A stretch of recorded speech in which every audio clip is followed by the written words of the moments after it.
but a substance. Housed in the West Wing, it ensures that people of faith are essential partners in serving the vulnerable, strengthening families, defending life, and shaping the soul of nation here and abroad. The President understands something very profound, that faith is not a threat to freedom. It is its foundation, that prayer is not weakness.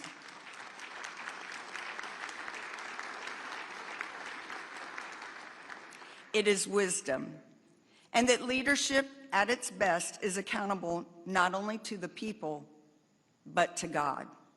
At a time when faith is under pressure globally, this president has stood unashamed, championing religious freedom at home and abroad, defending persecuted believers.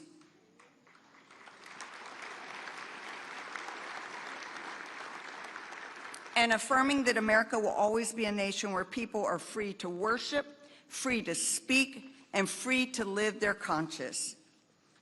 He is bringing peace through great strength. In fact, President Trump has brought religion back to this nation and beyond. It is my great honor to introduce, and I think I can say this not as senior advisor, but as his friend, the GOAT, the greatest of all time, the greatest champion of faith that we have ever had in the executive branch, the 45th and 47th president. Stand to your feet and give him the biggest welcome of the United States, a man I am honored to call friend, President Donald J. Trump.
Well, thank you very much, and thank you to Pastor Paula. Paula's an incredible woman. She's been with me a long time, right from the beginning. This is a beautiful American tradition, and it's a true honor to be back with so many incredible leaders and people of faith at the National Prayer Breakfast. I think I've been here just about every time.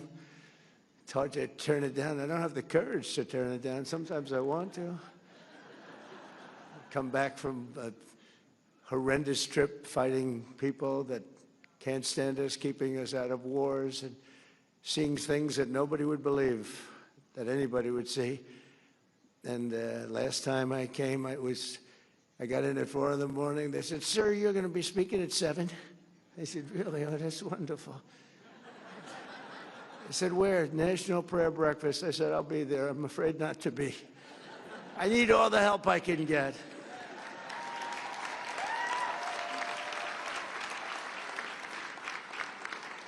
And you know, I never get a fair break from the fake news, which is back there. That's a lot of fake news.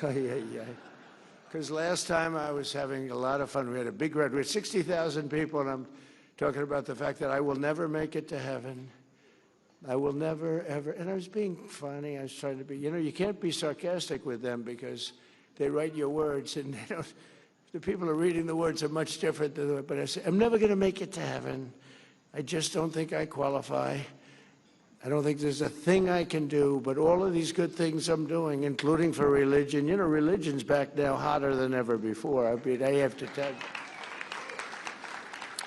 But I said, even though I did that and so many other things, I named things, I said, I won't qualify. I'm not going to make it to heaven. And the New York Times did a front page story that Donald Trump is questioning his life and the meaning of his life. No, I was just having fun. I really think I probably should make it. I mean, I'm not a perfect candidate, but I did a hell of a lot of good for perfect people. That's for sure. Right, Mr. Speaker? But I want to thank the dozens of members of Congress here this morning, including a man of immense faith and immense talent. He's a very talented man. He's a small minority. It's just really, because we go back and forth between minority and majority, and half the time we're minority and we still win. How do we win with a minority? You know, we have a couple of people that I consider to be negative. But we're 1 up, 2 up. Sometimes we're 3 up. In fact, we'll have 2 more victories very soon. We'll be 3 up. And we consider that having a massive majority, okay? Right, Mike? That's considered, we're not spoiled. Can you imagine if we ever picked up like 20 or 30 seats? Wouldn't that be pretty? That'd be too easy. I think it would be too easy. It wouldn't be fun. I get these calls from Mike. Sir, could you speak to so-and-so 3 o'clock in the morning? You know, we have 2 types. We have the type that goes along with us and believes in us, and they're with us all the way. And that, I would say, is 95%, right? And then we have the type that needs a little love all the time, no matter what it is. For the easiest thing on religion or republicanism, the easiest thing to pass, they always make it difficult, but they always get there. But I have to call them always at 3 in the morning. I'll always get that call. Sir, Speaker Johnson's going. So I get a, hi, Mike, what's up? What time is it? It's 3 in the morning. So we have 9 names giving us difficulty. They want to have a phone call. I said, all right, let's go. Here we go. Same 9 all the time, right? You know? So I call up. I say, Chip, how you doing, Chip? Hello, sir. Sir, I can't quite get there. I just don't know. Could I come over for breakfast? You know, we have a 9 o'clock vote, right? I said, really, is it not? Sir, you got to get me there, sir. Let's have breakfast, Chip, great. Then I get others, pretty much the same 9. I don't want to name too many, but I would. And they always get there. We have one that doesn't get there. We have one guy. He's an automatic no. No matter what. If we did welfare reform, if we did the greatest thing in history for religion, no matter what we did, no matter how good it is, greatest tax cuts, and we just did the greatest tax cuts in history, he voted against. He voted. Now, no matter what we do, this moron, no matter what it is, we could put them all together. I think, Mike, what would you say the top 5 things? Name them. We'll put them in one bill, and we'll put them before we get 100% vote, except for this guy named Thomas Massey. There's something wrong with him. We call him Rand Paul Jr. You know, it's like they just vote no. They love voting no. They think it's good politically. The guy's polling at about 9%. It's not good. But we have great support, and we have great support for religion. You know, I've done more for religion than any other president. When Paula was saying that, it was so nice. I was proud of it. And I said, that's true. I told the people backstage. What she said is true. Who else would say that, right? But it is true. But then I said, but that's not saying much, because not too many presidents have done too much for religion. I want to tell you that. Certainly modern day presidents, they bailed out on you. They bailed out. They want to be neutral. They want to be neutral or against. You know, the Democrats are against. I don't know how a person of faith can vote for a Democrat. I really don't. And I know we have some here today, and I don't know why they're here, because they certainly don't give us their vote. I certainly know that we're not going to be convincing them to vote for a little thing called voter ID. It polls at 97%. And even the Democrat, the people, the voters, are at 82% for voter ID, but the leaders don't want to approve it. They said they will strike. They will not allow it to happen. It's polling at over 90%. It's called voter identification. When you go to the polls, you show, yes, my name is so-and-so, and I live in the country. I'm here, I can vote. They say, that's not allowed. And no, everyone's trying to figure it out. And they do something to win. You know what it is? They cheat. But let's get on to another subject. No, at that, they're the finest, probably anywhere in the world, I would say. But we're trying to pass voter ID and other things having to do with your religion. And getting the Democrats to vote is very, very tough. But we're grateful to the co-chairs of the breakfast, Representatives Ben Klein and Jonathan Jackson and Governor Bill Lee of Tennessee. Thank you very much. Thank you very much. Thank you very much. And I want to thank a man who's been with me for a long time. We've been friends, and I used to be interviewed by him, and all he wanted to talk about was war. I said, this guy, you know, he's very smart, went to the top schools, was a top student. He's like me. I was a very good student, too, but nobody would think so, you know? And nobody thinks Pete was a good student. I don't know. They think him as a tough cookie, a flamethrower, which I like, actually, in the position of Secretary of War. But he has done some job. Pete Hegseth.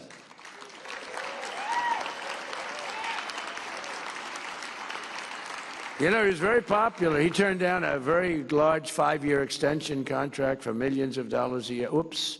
I don't want to say that your wife is here. She's saying, are you crazy? He's got the greatest wife. But it's true that Pete has just been incredible. And I used to go and be interviewed at Fox and Friends. You remember those beautiful days? And I'd say, what do you want to talk about? So I want to talk about releasing about 25 prisoners. They have arrested American soldiers because they taught them how to fight, and they fought really well. And they won every battle. And now they put them in jail because they said they were too tough. I said, so how many are there? 22. And some of these guys were they were fairly tough, wouldn't you say, Pete? But, you know, it's true. We teach people how to fight, and then you put them in jail because they fought a little bit too hard.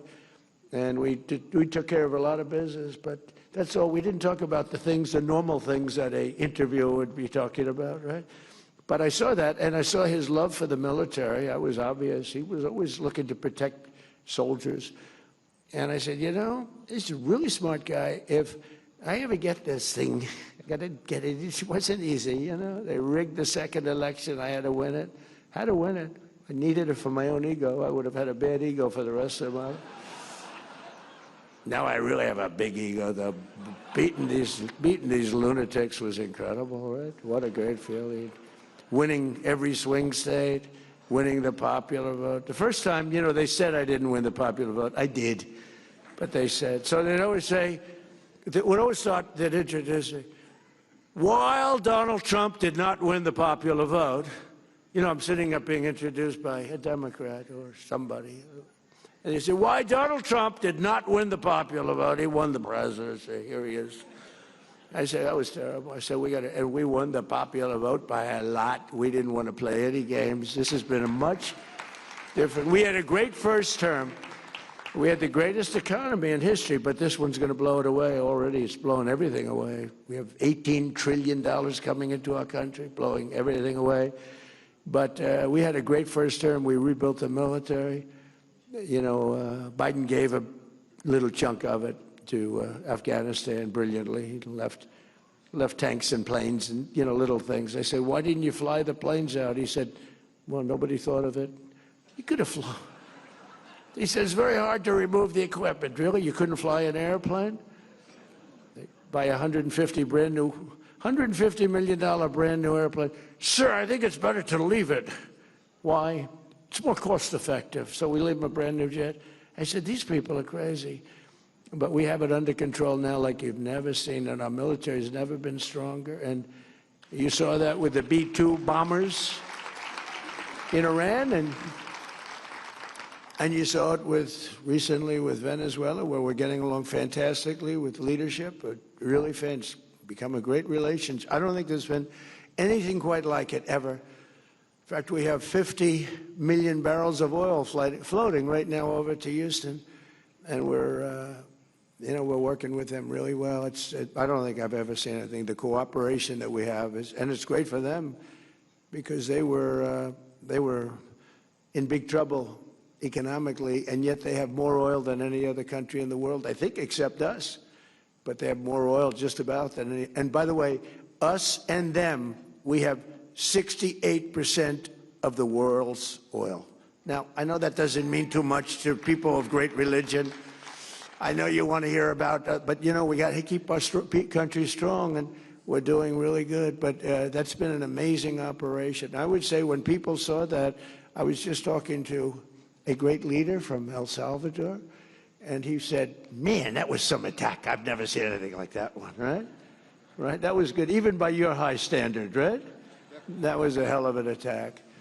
But we have a great country. We have tremendous leaders. We have a fantastic cabinet. We have unbelievable bench, and one of them is Attorney General Pam Bondi, who may be here. Where's Pam? Is she here?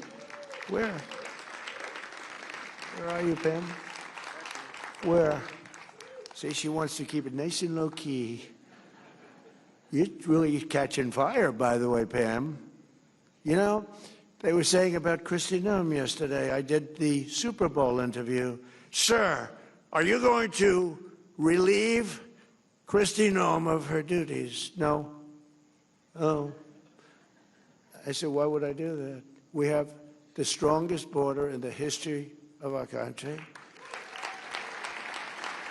We have the best crime numbers we've ever had. Going back to the year 1900, that's 125 years, we have the lowest crime numbers, despite the fact that this horrible, world's worst president, this is the worst president we've ever had, Biden.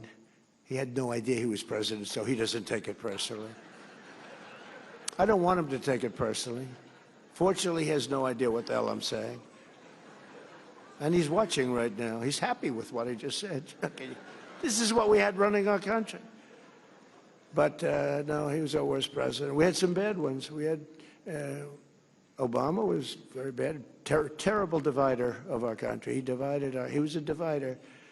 And believe it or not, we're bringing the country together. You know what's bringing it together? Tremendous success. We're having tremendous success. We have more investment being made in our country now than any country has ever had by many times. You go back 10 years, a certain country, not us, $3 trillion. We have in 11 months, because the 12th month is coming out next week, we have $18 trillion of investment coming in. The biggest ever was 3 many years ago. And one of the reasons for it is Secretaries Doug Burgum and Doug Collins. They are drilling like, you know, my whole thing was drill, baby, drill. Where are they sitting? I love those two guys. Come on, stand up. And is Catherine there? That's Catherine. Yes. Hi, Catherine. Chris. What they are drilling like nobody. I spoke with Chris yesterday, Doug. I said, how we do? Sir, we're drilling more oil than anybody's ever drilled by double, right? By double.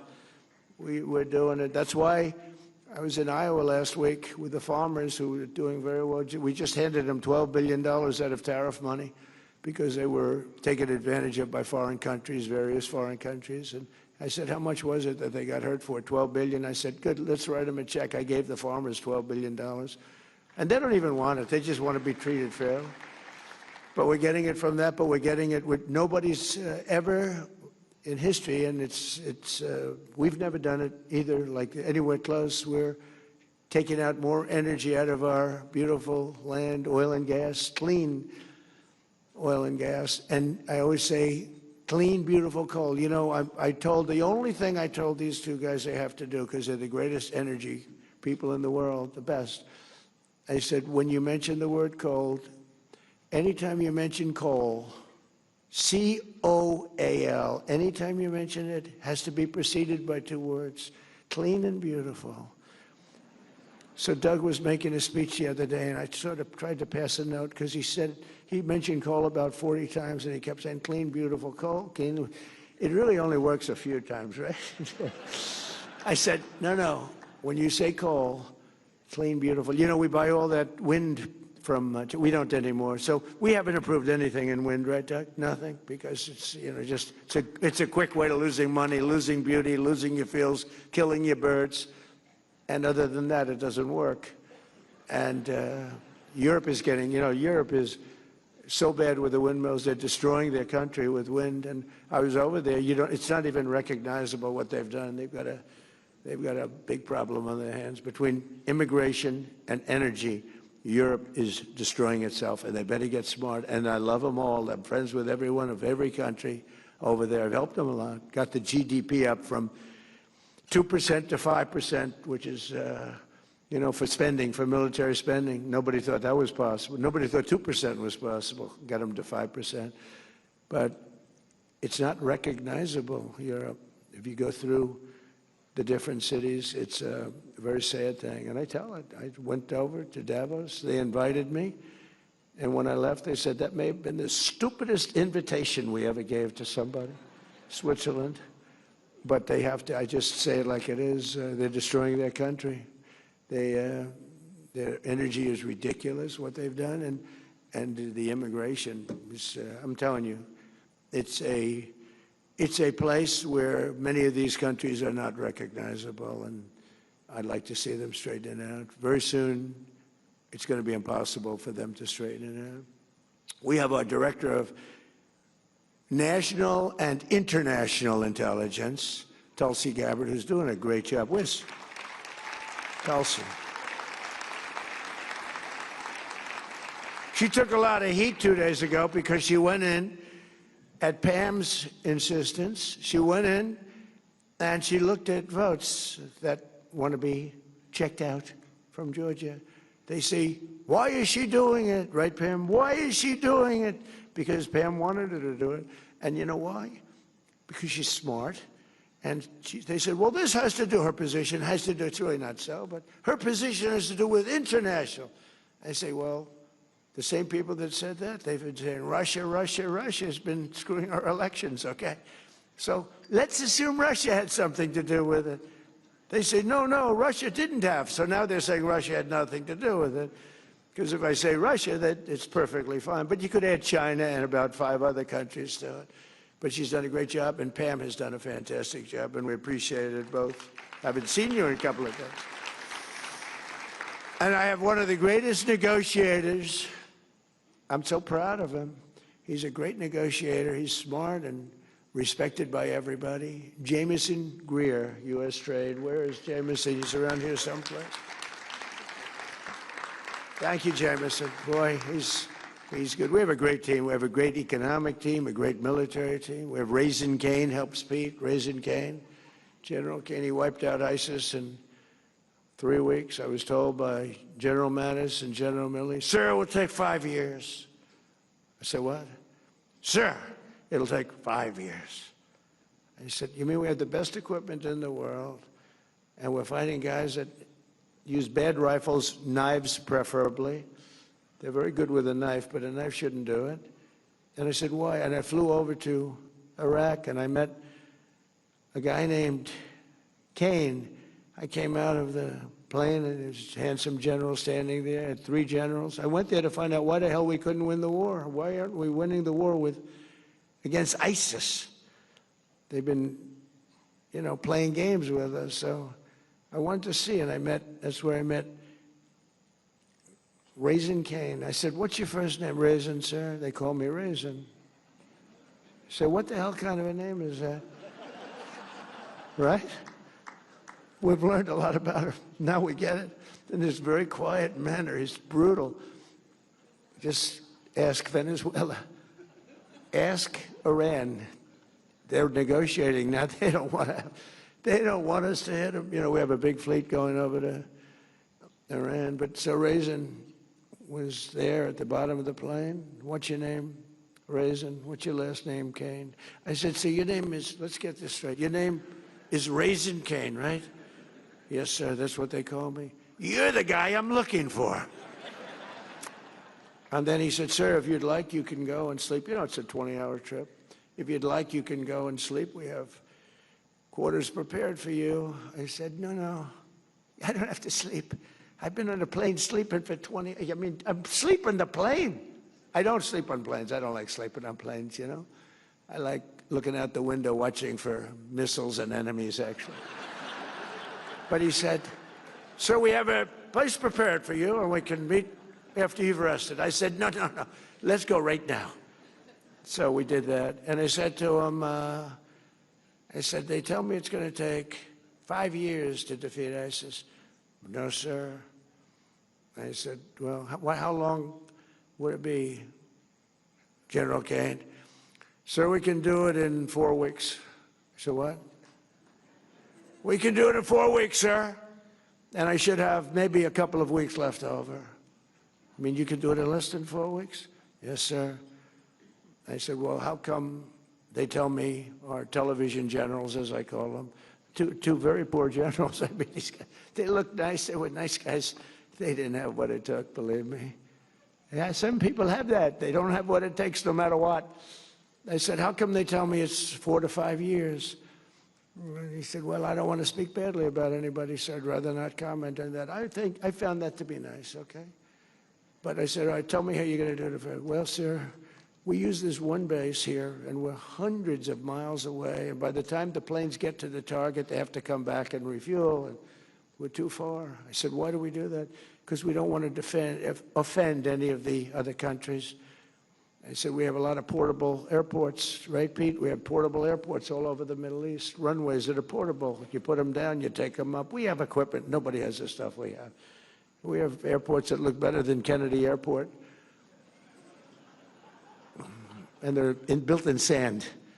And it took us about 2 minutes to build them. No, the equipment is incredible. You can land any plane on them, right? Portable. And we've got many of them, sir. We have to use them. I said, why don't we? Because we didn't want to defend, offend another country. I said, let me ask you a question. You're in the middle of the desert. Would another country know if we're taking off from some strip in the desert? They would have no idea, sir. They don't have radar. They don't have anything. So he explained it. So we want to hit them, sir, from 17 different locations. And we want to hit them left. And we hit them, here we go. And we want to hit them right. Sure, and we want to hit them from the top, and we want to hit them from the bottom. East, west, north, south. Sir, they won't know what the hell hit, and we'll knock them out. We did it politically correct. 5 years, we'd call up the country head, and we'd tell them, we'd like to attack ISIS today. As soon as the call was made, they'd call ISIS and tell them, you're going to be attacked, get the hell out of it. This is what we were doing for years, but not with Raising Cane and not with Pete Hegseth, right, Pete? We don't do that. And we have a little different method. So I went back to Washington and I said, this guy, he said, and then I checked up on him and he was so respected. I said, he's really respected. And I called him back. I said, General, go at it. Do good luck. God bless you. And he said, I say that to the people going out every time. And they say it when we give the okay for the attack on Venezuela or the attack on Iran. He says, I say, we all say, we're all in a room together watching. We watch it. We watch these attacks. We always say, God bless you. Have a safe journey. It's a dangerous journey. These are dangerous journeys. Flying through the middle of Iran, they know you're coming, and you're in a B-2 bomber, the most incredible thing, and they weren't able to see it because it's stealth.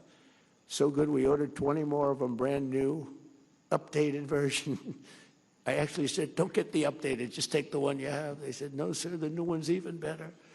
We have a military, nobody has a military like we do. I rebuilt it, by the way, during my first term. I mean, I think it's one of the best things I did. I rebuilt the military during the first term, and now we're really rebuilding the military, right? But the bottom line, I called him, I said, so you think you can do it, General? Yes, sir, I can do it. And it was over in 3 weeks. It was incredible, and I mean over. And then the election's rigged, and I wasn't there, and for 4 years, ISIS rebuilt. And they have a little bit of ISIS now again. And we knocked the hell out of them the other day in Nigeria because they were killing Christians. You know about that. They were killing Christians. So you can't do that. When Christians come under attack, they know they're going to be attacked violently and viciously by President Trump. I know it's not a nice thing to say, but that's the way it is. So we're also delighted to welcome visiting leaders and dignitaries from more than 110 countries. They're here, and including one of my favorite people, President Bukele of El Salvador. He has been so incredible. He has been such a great ally of this country. Thank you very much. Such a great ally. He's, some of you have seen, he operates rather large prisons, like prisons that's so large you can't see from one side to the other unless you have perfect 20/20 eyesight with binoculars. That's how long and big. And they do a job. They do a very humane job, but they're very strong prisons. And we send a lot of the people that we capture, the murderers, the drug dealers, the people that came into our country illegally and have already committed massive crimes. We had 11,888 murderers, and many of them are in your prisons right now, right?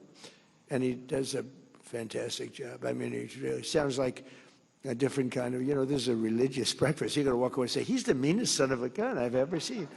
But I'm not. I just want to keep our country safe. It's very simple. We have to keep our country safe. So I want to thank you, Mr. President, for a great, amazing job you do with our people, too. They work together so well. Appreciate it. Not easy. This prayer breakfast comes at a special time for our country as we prepare to celebrate the 250th anniversary of American independence.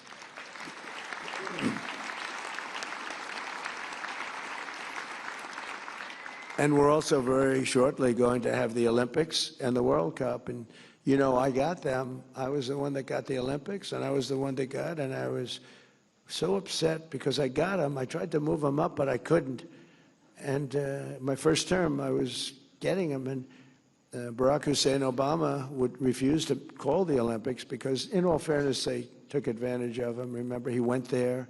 He flew all the way to whatever country, some beautiful country in Europe, and he made his presentation, and he ended up coming in last. And that shouldn't happen to a president. If you're a president, you have to get a wink. I'll go there, but are you going to give us the Olympics? Otherwise, I'm not going there. I don't want to. So he sat there, made a very nice presentation. He came in last, came in fourth place. So he hated those people. He won't say that, I don't think, but I'll say it for him. And so he refused to be involved with the Olympics. I got a call from Democrats. The Democrat mayor of Los Angeles called me. So we have a problem. We have a president that refuses to call the Committee. And I just won the presidency. I was president-elect. And so I wasn't even in office. And I called this gentleman from, I think, Denmark. Can you believe? They own a large piece of ice that we're negotiating for. Extremely, it's the biggest piece of ice in the world. The world's largest piece of ice. They'll never run out of water. But I called the president, I called the various people, but the head of the Olympic Committee, very nice guy, and I couldn't get him off the phone. He was starving for love because nobody called him. They just wanted to know from the president, does the United States want the Olympics? They didn't want to choose the United States and then, have somebody say, like, we don't care. I said, I desperately want it. We're going to get it, blah, blah, blah. And I spoke to him, I spoke to other people, and I got it. I called up the Democrat from Los Angeles, happened to be the mayor of Los Angeles. He was devastated. He couldn't get the all they wanted to do is have an acknowledgement from the head of the country. Wouldn't do it. But I did it. We got the Olympics. And we got the World Cup. But then I don't know if Johnny's here from the World Cup, but that guy's great. He's great, my friend. But I got them both, and I was really upset because I got them. And then I said, think of it, I won't be president because they're in the following term. Because, when you get the Olympics, usually it's 10 years in advance. And I said, so I did all that good work. It wasn't that easy. I got it. Then I got the World Cup. They both were happening now in a year, another year and a half, a year, right after the 250. I didn't get 250. I tried to claim it a couple of times. I said, and I produced 250-year anniversary. It was my deal. I got 250 years, and the press hit me hard on that one, so I gave that up immediately. But I happened to be president during that, so think of it. So I'm the president, and I got these two things, and I said, you know what? I got the Olympics to come to the United States, and I got the World Cup to come to the United States, and I probably won't even be invited to be there. And I was really angry. And then they rigged the election, and then I said, I'm coming back. And I got the Olympics, and I got the World Cup. Right?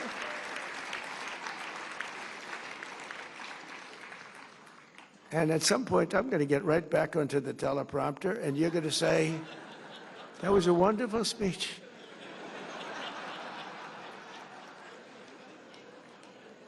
On that momentous day in 1776. This is so much easier. You know, it takes real talent to do the other. The other is much more talent, but that's why we're president, I think. But we have very important words to say, and this is such an important group. And we have plenty of time to say it, because when it comes to religion, I have all the time. I'm one of the few that say we have all the time in the world. But on that momentous day in 1776, history changed forever when our founders proclaimed the immortal truths that echoed around the world and down all the way through time. They declared that all of us are made free and equal by the hand of our Creator. A lot of presidents refuse to say that. They refuse to say that. Some refuse. Some major politicians refuse to say the word God. They don't want to say it. I say it. That we are endowed with our sacred rights to life, liberty, and not by government, but by God Almighty Himself. And those words rang out from Philadelphia and launched a revolution, not just in America, but in the hearts of all humanity.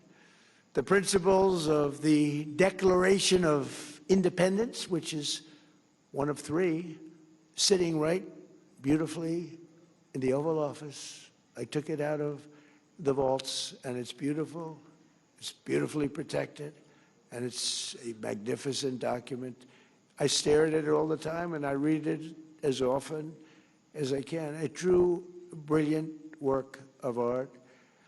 They've stirred the spirit of patriots in every nation, liberated millions from tyranny, and lifted billions from poverty, and it's doing now more than ever before. We're doing better than this country's ever done. In 1 year, think of what we can do. We just have to keep it going, Mr. Speaker, if you don't mind. Okay, got to keep it going. But no, and the Democrats admit this, no president in his first year has ever done the things we've done. When you think we've gotten the largest tax cut in history, larger than even in the first term. But we've done something else, and I think we've brought back spirit to our country. You know, 2 years ago, you couldn't get anybody to go into the military. They laughed at you when they said they didn't respect our country. They didn't respect our president. They thought he was a joke. They thought our country was a joke. Other countries laughed at us and took advantage of us with tariffs, and we weren't allowed to charge, and they were allowed to charge, but we are allowed to charge. And I hope we get that Supreme Court decision, because we have taken in hundreds of billions of dollars of money. We're a rich nation again, doing what other nations have done to us for many, many years. But the biggest thing is what's happened to me. It's the spirit of our country, and that goes for religion, but it also goes for the military. We couldn't recruit anybody to go into our great military. We were the worst I think it's ever been 2.5 years ago under the Sleepy Joe Biden administration. I call him Crooked Joe and Sleepy Joe. I find them to be equal, actually. I do polls. Which is better, Crooked Joe or Sleepy Joe? And they poll about even. So I use both. But we have now the greatest recruiting that we've ever had. Everybody wants to be in the military. We're hot as a pistol. We couldn't get anybody to go into the, not me, the last administration. Nobody wanted to be in the Army, Navy, Air Force, Marines, the Coast Guard, Space Force, which is turning out to be good. I'm so proud of it because I'm the father of Space Force. I'm the one that wanted it. So, but we couldn't get people. We couldn't get people. They couldn't get people to go into any of them, including our police departments and our fire departments. They weren't proud of our nation. They had no spirit. And now we have had the single greatest recruitment in the history of our country. There's never been anything like it. We have waiting lists of people wanting to get in. In fact, if we want to expand the military, Mr. Speaker, this would be a very good time to do it. We have so many people want to get into the military that, we also won in the Supreme Court, as you know, based on merit. It was a merit, and we take people based on merit. Like, we prefer a strong person in the military as opposed to a weak person.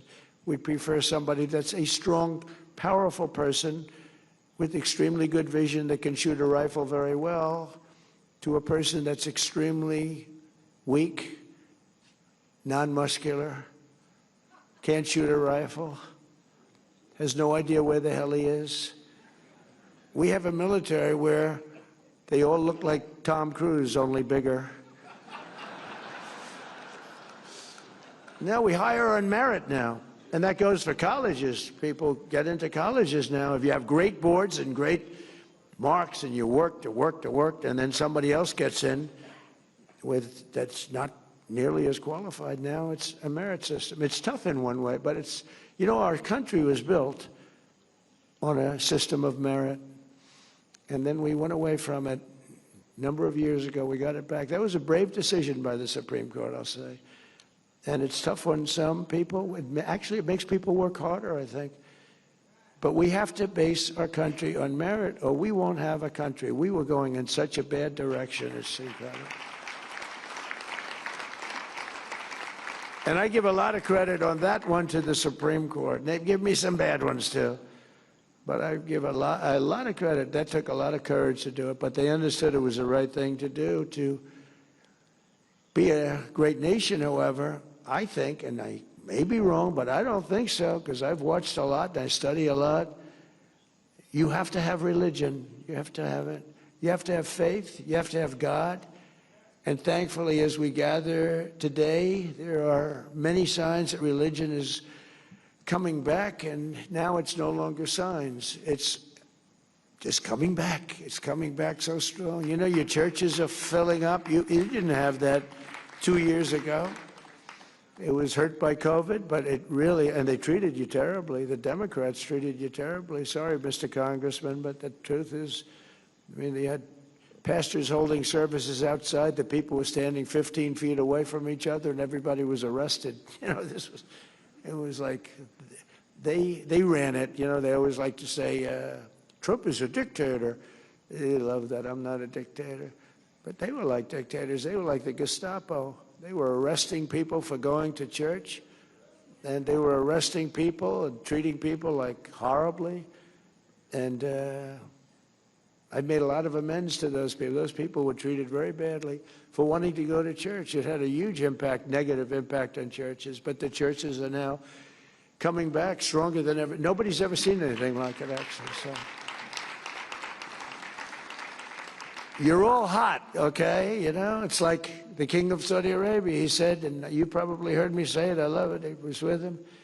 And he said, a year and a half ago, he said, a year and a half ago, he said, we thought your country was dead.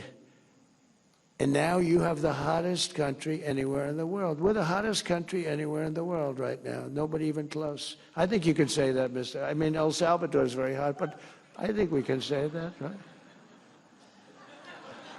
right? We have the Congo here. I don't know. The Congo is hot. We just ended a war. One of our 8 wars that we ended, right? He's a great guy, too. He's a great guy. You talk about people that suffered. Those people suffered. In 2025, more copies of the Holy Bible were sold in the United States than at any time in the last 100 years. Now, how about that? How about that? Did you know that, Mr. Speaker? Mike Johnson's a very religious person, and he does not hide it. He'll say to me sometimes at lunch, "Sir, may we pray?" I say, "Excuse me? We're having lunch." You know, the Oval. It's okay with me. But he's a very religious person, and he is popular, and he's doing an unbelievable job. So I think God is watching over you. God is watching over him. I don't know about me, so I hang around with him because I feel I'm protected a little bit.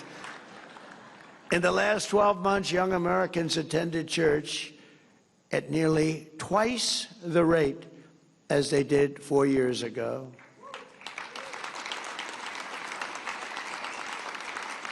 And many churches, you see the stats, I mean, people are talking about it. The radical left is not happy about it. Many Democrats are not happy about it.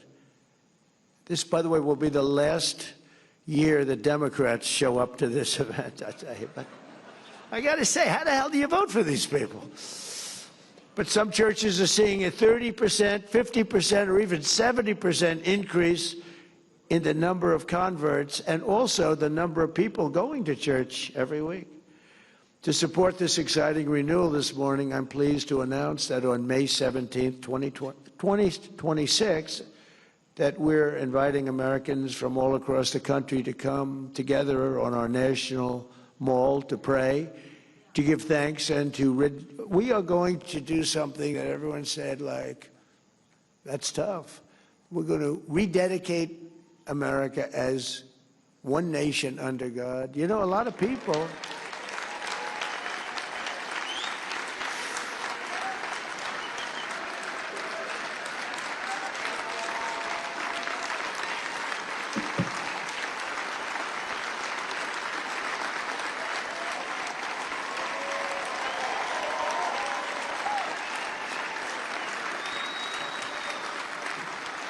Yeah, thank you very much. It's good. That's what I mean by the Spirit. It's so incredible to see it. I see it so much. I've never seen anything like it in 1 year. I thought it would take 2 years, 3 years, 4 years to be where we are. We've done it in, I mean, really 10 months. We're at 12, but now it's just getting to a level that we've never reached before as a country. But that includes religion. I mean, and maybe that's part of the reason that we're doing so well. There's such great spirit. It's all spirit, and it includes religion. I've always said, you just can't have a great country if you don't have religion. You have to believe in something. You have to believe that what we're doing, there's a reason for it. There has to be a reason for it. We're all working and we're behaving. I mean, I behave because I'm afraid not to, okay? Because I don't want to get in trouble. No, it's such a positive thing, and people are starting to see it, and they go into church, and they're meeting people, and families are developing. It's really, the things are happening in our country right now, and we have to get the bad ones out. We have to do it. We can't let that happen, and we're being very tough in law and order and crime, and I hate to say it, because it doesn't seem to go hand in hand, but you can't have people going to churches and coming out and have criminals taking advantage and doing things that nobody wants to even describe. And that's not happening anymore. You know, Washington, D.C. is a very safe city now. When I took over, Washington, D.C. was a death trap. Many people were being killed. 2, 3 a week, they were being killed. Come in from Iowa to look at the Lincoln Memorial, the Jefferson, the George Washington, the monument, and they called the parents, "I'm sorry, sir, your son has been killed." What? Your son has been killed. That doesn't happen. You know, we took out 2,000 monsters out of Washington, D.C. It's not just that we have the troops, and they are central casting. I love them. I think, to me, it looks much more beautiful. You walk down the street, you have 3 guys that are 6'6" and angry-looking people, but they actually are very nice. They're angry when they see criminals, that's all. They get angry. They took Tren de Aragua, and honestly, I don't want to say this, but they beat the crap out of them. They beat the crap out of them. They found that they were doing bad things, and Tren de Aragua didn't want anything to do with these guys. Then we put them in the paddy wagon. We took them back to where they came from. You know that. But we took out over 2,000 hardcore criminals. You know, 2% of the population produces 90% of the violent crime. Think of that. Think of that. And Washington now is a very safe place. I get it all the time. I go into the White House and people that work in the White House come up, "Sir, I want to thank you so much." Young woman, man. They say, "I walk to work." I couldn't have walked to work. I wouldn't have even thought to walk to work before. They walk to work. The place is booming. Restaurants are opening up. The restaurants were almost going to be all closed. They would have been all closed. You couldn't even go. Even if you got there, the restaurant would be robbed with people sitting there. "Hold up your hands, everybody. Give us your money." And then they'd whack people with the butt of a gun. And Washington is a very safe city. We have almost no crime. And it's a miracle, but it took place very quickly. And it's the same thing for every other place we've gone. In Louisiana, New Orleans, I got a call from the governor, Jeff Landry, great guy, great governor. He said, "Could you send the troops? Because I'll tell you what, this place is out of control." I did, and in a period of 2 weeks, we got crime down by 25%. Now it's been about 7 or 8 weeks. We have it down 77%, and within another month, they're not going to have any crime, and they're not going to have any crime in that wonderful city of joy that people go up and down. Right? They're not going to have any crime there. It's amazing. Memphis, Tennessee is another one. The mayor works with us. And, it's nice when they work with us. It's just so much easier. Sometimes we can't work with them. Like in Minnesota, they won't work with us, but we've still driven crime down 25%. If we didn't have to fight this horrible governor and this horrible fake mayor, Fry, this is the Constitution of the United States. People don't want to be mugged. They don't want to have a murderer living next door that was, killed 3 people in a certain country and is now living beautifully here. Because generally speaking, if they've killed in another country, they're not going to be the best of citizens. And they're rough people. Remember in the campaign, I used to say that their criminals make our criminals look like babies. It's true. These are some of the meanest, most vicious people. They only gave us the worst. They don't send, they're very smart. Guys like the president over here, El Salvador. He's sent us a few. I don't want to talk to him about it. But he sends us some real bad ones. He's not, look, you just say it, we'll do it more positive. Isn't it true that you will not send your good people to the United States? Wouldn't you say? Look at him. He doesn't know. He said, "What's going on here?" But no, he sends bad people to the United States. And I'm going to talk to him after this. But I love him. He's done a great job, right? They're smart people. And they're very streetwise. When you're running some of these countries in South America, Latin America, you got to be streetwise. You got to be smart. He's very smart, very streetwise. But these leaders of those countries, they're not sending. They cherish their good people. They only send us their bad people. But we have done some job, and we have, in Minnesota, crime's down, just despite that we have to fight these lunatics over there that are stealing money, by the way, also. I believe it's actually a cover-up of the $19 billion, at least, that they've stolen. I actually think they do this as a cover-up. Under the Trump administration, we're standing strongly behind Americans of faith, stopping the attacks on our values, our traditions, defending religious liberty, like no president. I believe like no president has ever done before. I do believe that. We got rid of the sinister Johnson Amendment so that pastors can speak the truth and they can speak it without having their tax-exempt status revoked.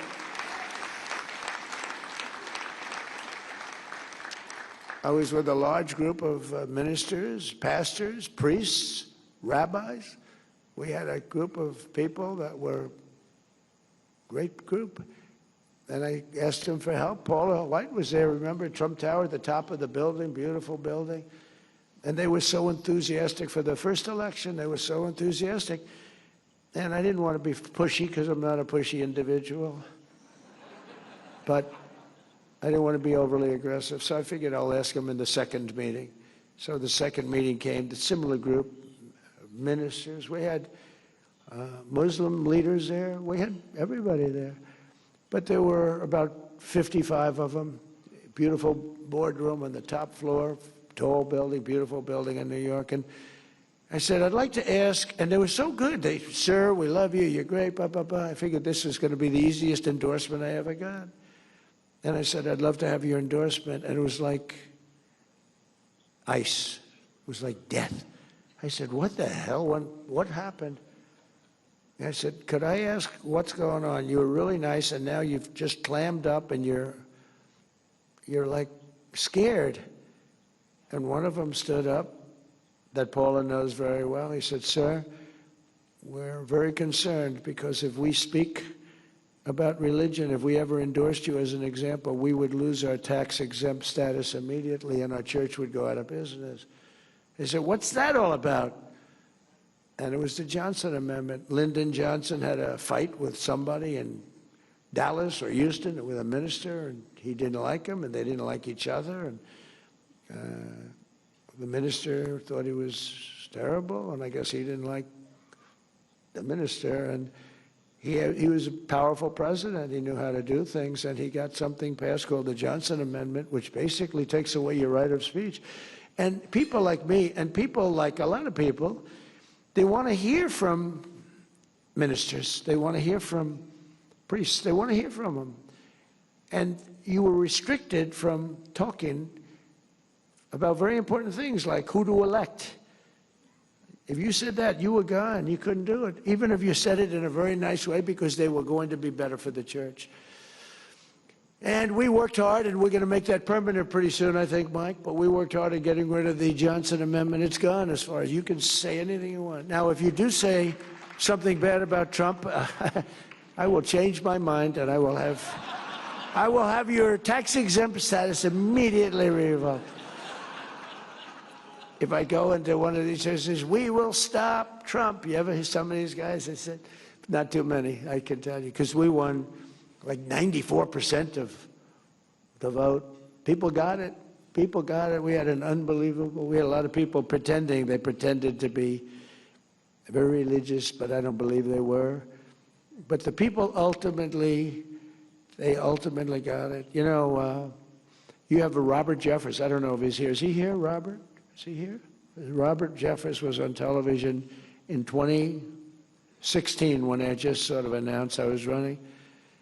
And he said, I know every candidate very well. There were 18 candidates, me and 17 others. He said, I know every candidate very well. And I know Trump a little bit. But he may not be as good with the Bible as some of them. He may not have read the Bible as much as some of them. In fact, he may not have ever read the Bible. But he will be a much stronger messenger for us, and he will get things done that no other man has the ability to get done. And I endorse him fully. And I said, you know, that guy, I didn't want to admit anything, but that was very interesting. And I think we've gotten more done, Paula, than anybody could have ever gotten done. What we've done, nobody else would have been able to do. We reinstated also service members who were thrown out of our military over religious objections. That was a big deal. They thrown out over religious objections to vaccine mandates and all of the other things. They used any excuse they could. We restored those patriots to their former ranks with full pay. We've given them full pay. They were taken advantage of. And I really think it was over religion. I actually think that they used the vaccines as a way of really punishing people over religion. I don't know how you can vote for these people. I really don't. I don't know how you can. We passed the largest ever expansion of school choice so that every parent has a chance to send their child to a school that shares their values. And today I'm also pleased to announce that the Department of Education is officially issuing its new guidance to protect the right to prayer in our public schools. That's a big deal.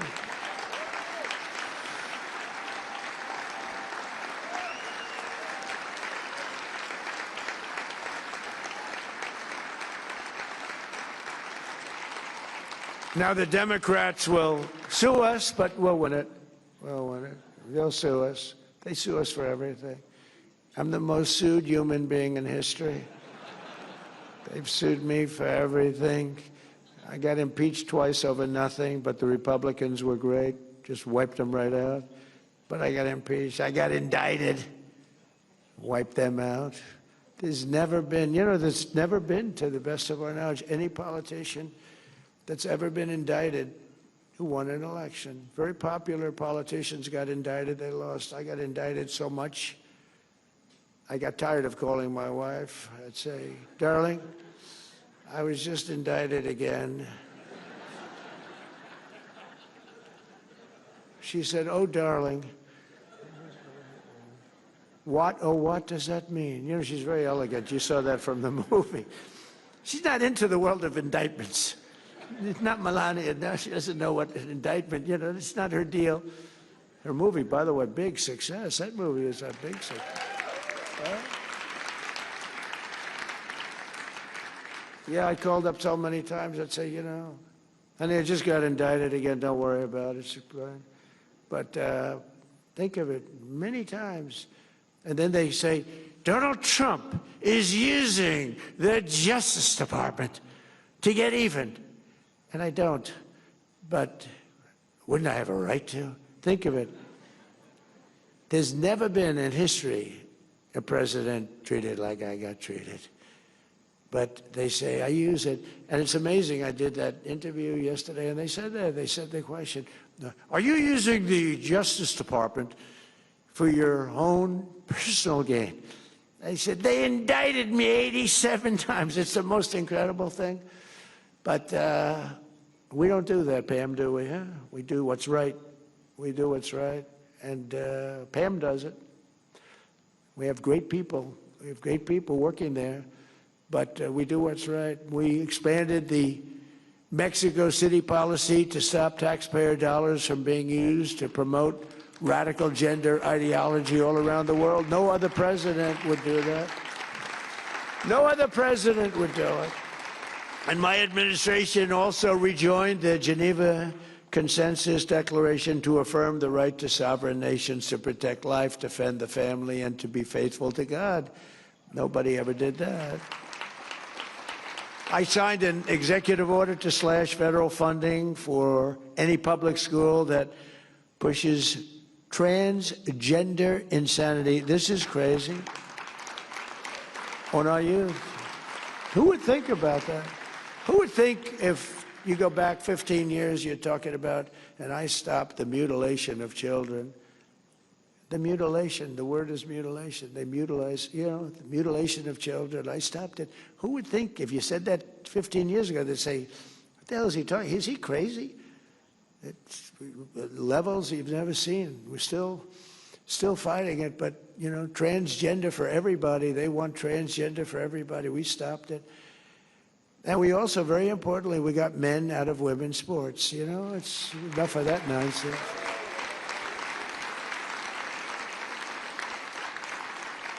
We created the White House Faith Office, first time ever, which is its 1-year anniversary this month, and headed up with Paul and Jenny and some incredible people. And we created the Presidential Commission on Religious Liberty. We do a lot. That's a great commission, by the way. That's a phenomenal commission. I signed it. Everybody wanted to be on that commission. That was really something. That was a good sign, too. And we have incredible people on it. I signed an executive order to combat the vile scourge of anti-Semitism, which is really raging, rising. Surprising. Nobody thought they'd see that. Happened very, very rapidly during the 4 years of Biden. And I set up an official Department of Justice task force to eradicate anti-Christian bias, because you do have a lot of that. They don't talk about that. They're always talking about other religions and other different, but a lot of anti-Christian bias, and you see it going in foreign countries. I mentioned Nigeria. There are others. We're hitting them very hard. My administration is confronting head-on the militant and really intolerant campaign that tried to drive religious believers out of public life and out of society. I mean, religious leader, And now religious leaders are respected as much or more as any leader of any type anywhere in the world. Religious leaders are respected again, and that's the way we have to have it. They really are respected again. They were having a hard time. They were having a very hard time. The last 4 years previous to the one that we served, the last 4 years were brutal on religious leaders. They were brave.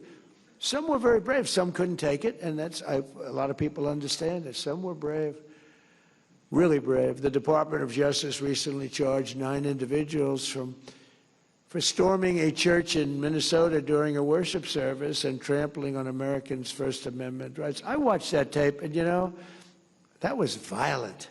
I saw the people sitting there, Pam, and they were scared. Some were scared and some were holding up their hands like, I believe in God. But they were violent people. Screaming, your parents are Nazis. Your parents are Nazis. The people are sitting away. And I thought the minister was great. He was so calm and good. They're screaming at him. Terrible. Right in the middle of a church service. It's got to be illegal. I mean, Pam is doing it. I'm not doing it, but Pam is doing it. And I'll tell you, people are happy with the job that's taking place because they're bad people. They're bad people. You have one Trump hater in particular that I watched his performance. It was terrible. They try and use freedom of the press and all this to get out of a criminal event. But that was a horrible thing to witness. And if we allowed that to go on, you wouldn't be able to have a church. No, everybody would be afraid to go to church. And that we are not going to allow, are we, huh?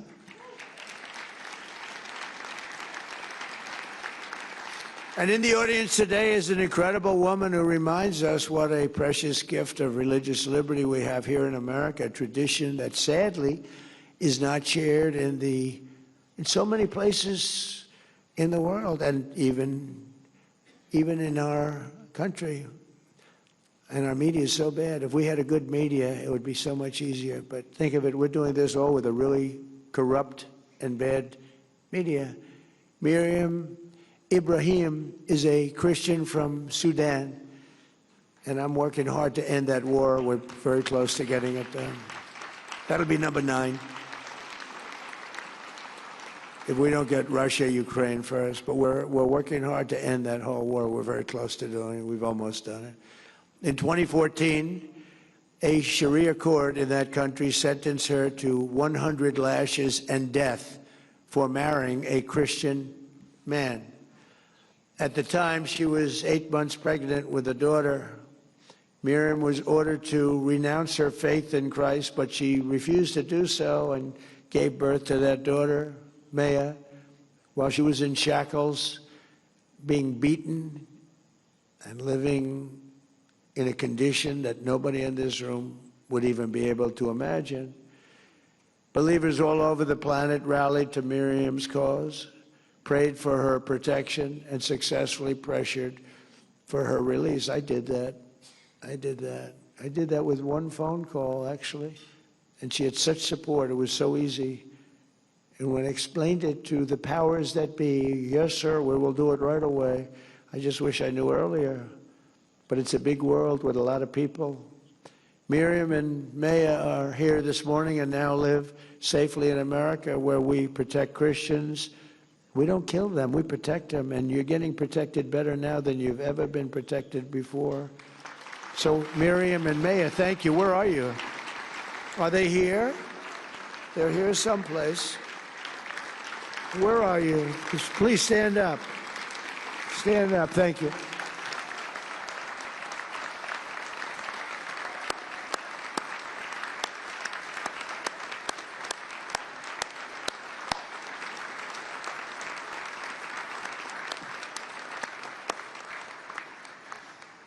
That's great. A lot of bravery.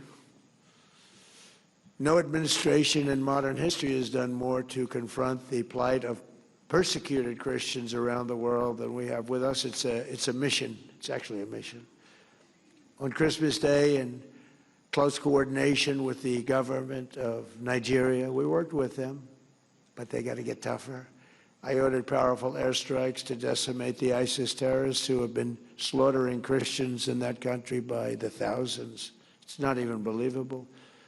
We hit them so hard, they still don't know what the hell happened. And we were going to do it on a different day. I said, no, do it on Christmas, so they understand it. Remember, Christmas was, when I ran in 2015, when I announced, I said, we're going to bring back Christmas, because the word Christmas was almost gone, and we did. People use Christmas anymore. We brought back the word Christmas. They didn't want to use it, and we're using it again. But I specifically told Pete, I said, hit him on Christmas Day. Not earlier and not later, right, Pete? And man, did he hit him. So then we hit him again recently. We hit him again pretty hard. But we're honored to be joined today by the First Lady of Nigeria, who also happens to serve as a Christian pastor at the largest church in Nigeria, a very respected woman. First Lady, please, where are you? Thank you very much. It's a great honor. Thank you very much. Very respected person, too. Thank you. I'm also working tirelessly to end dangerous conflicts and help move past ancient hatreds. In October, I ended the war in Gaza, saving hundreds of thousands of lives. It's amazing. We have peace in the Middle East, by the way. First time in 3,000 years. We have peace. There are little embers, but it's nothing much. You know, we got back the last hostage, dead hostage.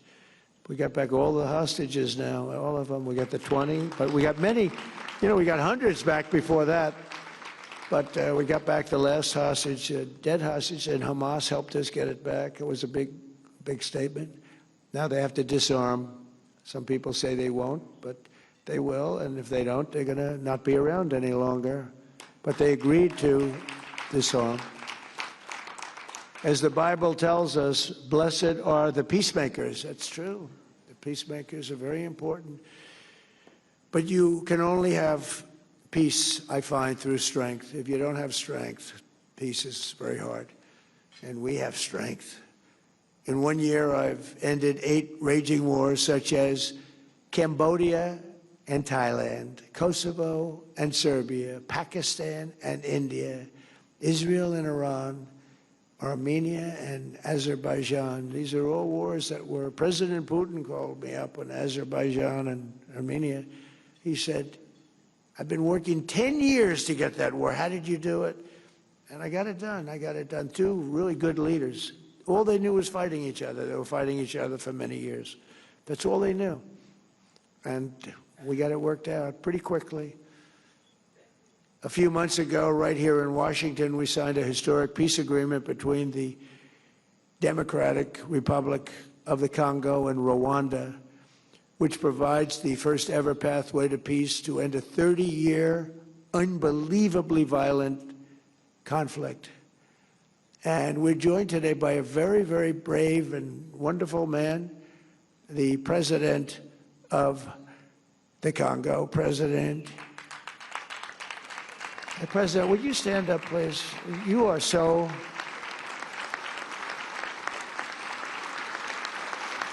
President, thank you. And you really are. You're a brave man. I know what you've been through. I know that one very well. That was a hard one. That was many, many years. And it's working out okay. Nothing's easy. Every once in a while I have to call them both back, but it's working out okay. It's going to work out good. But you are brave, and we appreciate you being here. Great honor. Great honor. Good guy.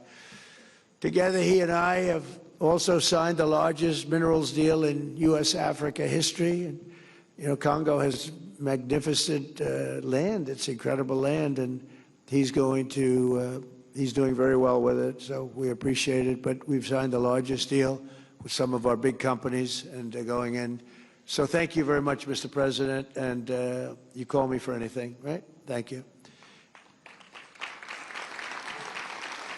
And just in closing, scriptures always tell us that blessed are the pure in heart. I don't know if that applies to me necessarily. I'm not so sure. I don't know, Paula, does that apply to me? I'm not sure. I try. But we're joined this morning by two incredible young American patriots and believers who show that, you know, that's so true. Last summer, Emma Foltz and London Smith were both camp counselors at Camp Mystic, the Christian girls' camp in Central Texas. One of the worst things I've ever seen. On that fateful night, 20 inches of rain fell in a matter of minutes. Nobody's ever seen anything like it. And the river rose 20 feet in literally 30 minutes, leaving utter devastation and destruction. Emma bravely helped lead 14 precious little girls to safety. And London, seeing the water rise, gathered with other girls at the top of their building and prayed. They just prayed and prayed. And as they prayed, the water miraculously stopped rising. Just a few inches from their feet, it was going to overwhelm them. Anybody in the cabins were gone. Anybody in the cabins were gone. Who would have known? They thought the cabins were the safe place to be. It wasn't. Then the water began to retreat, and many hours later they were finally rescued. As you know, many young people died that night. When asked what she hopes others to take away from her story, London said, "This life is not promised. Our breath every minute is not guaranteed. Because of that, we shouldn't take life for granted, and we should just live it well." I mean, it was an amazing statement. I saw her make the statement. Young girl making that statement. Incredible, actually. Very complex statement. Smart, but true. London, I know exactly what you mean, and I want to thank you both for being here and your remarkable, incredible courage. It's been really amazing. And if you could at least stand, you know, I said, "Would you like to speak?" And they said, "Well, we're a little shy." But you know what? You may be shy, but you're very brave. Would you please stand?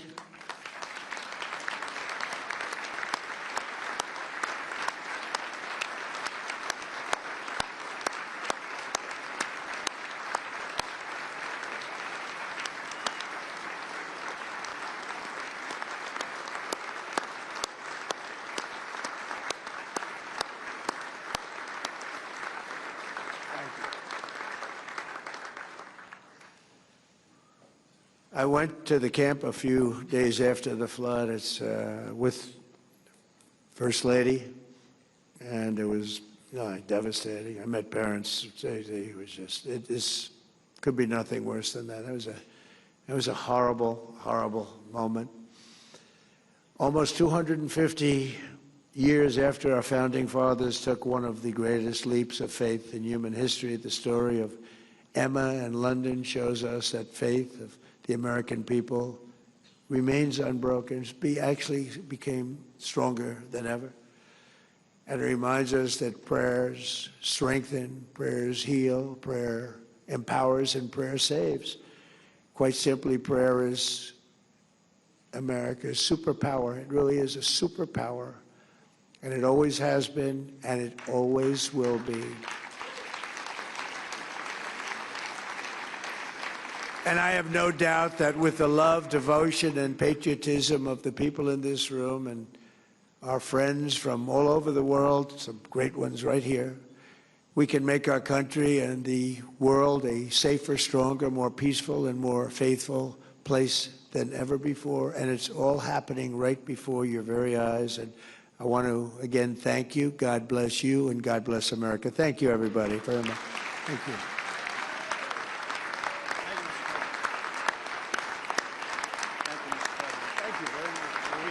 For you here shortly. Okay, good. Let's do that now. Yep.